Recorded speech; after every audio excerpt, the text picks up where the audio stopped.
Hello friend, Radhe Radhe. स्वागत है आप सभी का हमारे चैनल पर। तो फ्रेंड, मैं आप सभी के बीच एक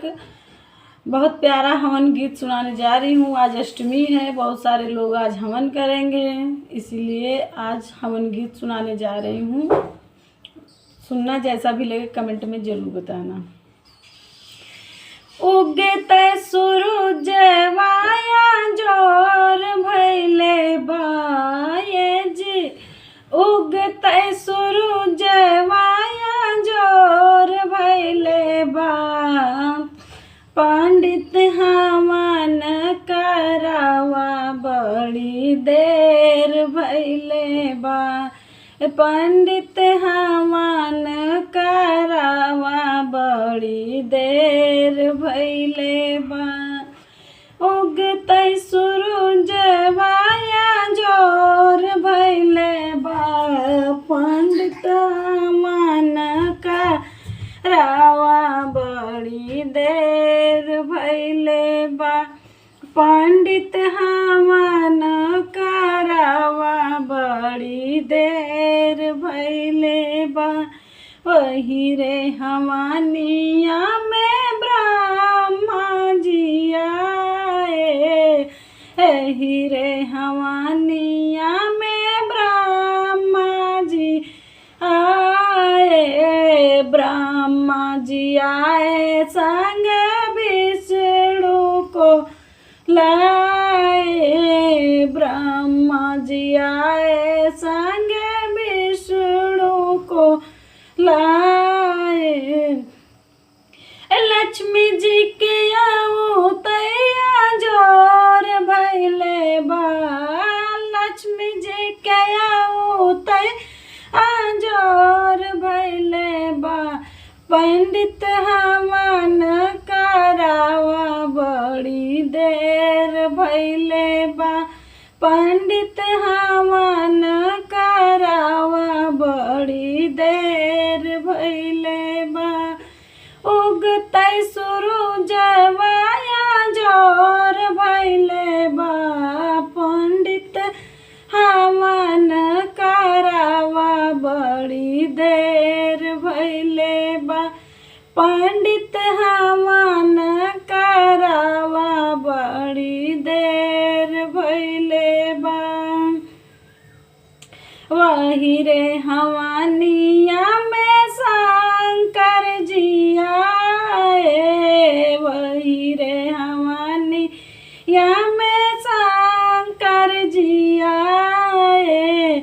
शंकर जी आए संग गणपति को लाए, शंकर जी आए संग गणपति को लाए,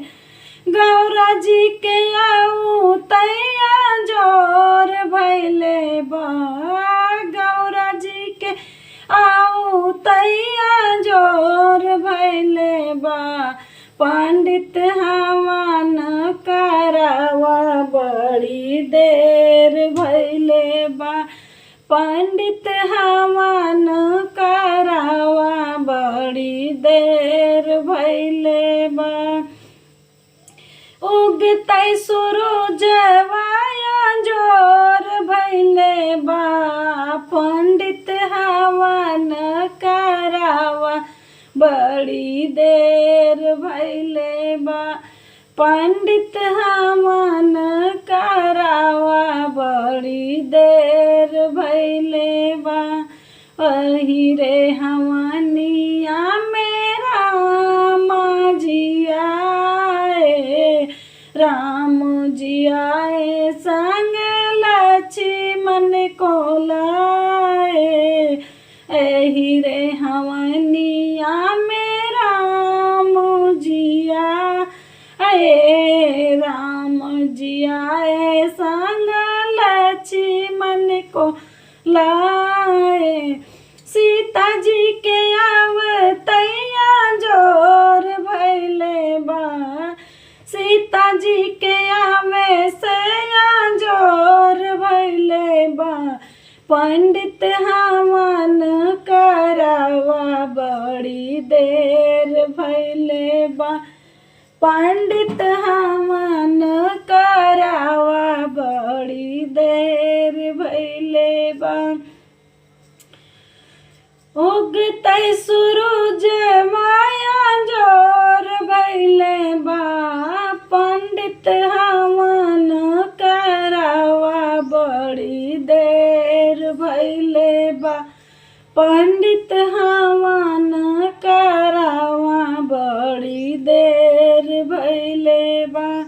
एही रे हवनिया में कृष्ण जी आए,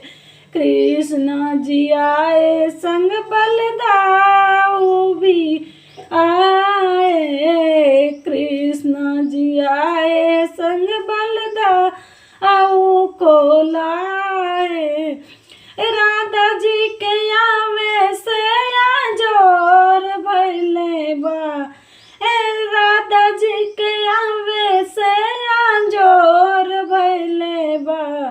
पंडित हमन करावा बड़ी देर भैले बा, पंडित हमन